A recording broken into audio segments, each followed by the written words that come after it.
this weekend looking at some of the armor of God.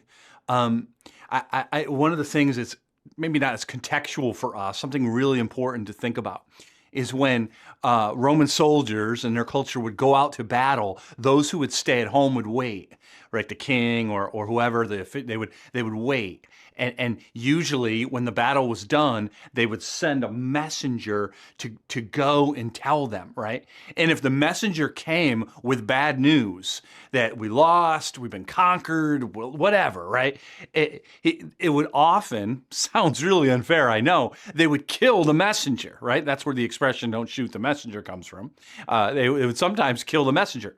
So when the messenger would have that kind of bad news, often he would come really slow because he didn't really want to go because he was afraid he was going to die, right? But when it was good news, victory, we've won, they would go swiftly. This is great. That's a good message to bring, right? And so Paul draws on that analogy that they would have understood when he says in verse 15 of chapter 6 of Ephesians, "And as shoes for your feet, having put on the readiness given by the gospel of peace." And so he's saying that we now are able to run with exuberance. Why? Because Christ has won the victory.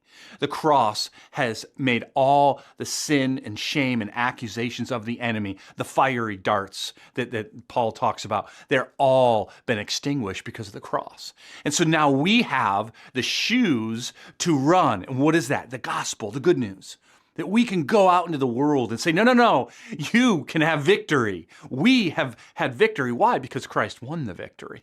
So we have the gospel, and that's our job, to run with it.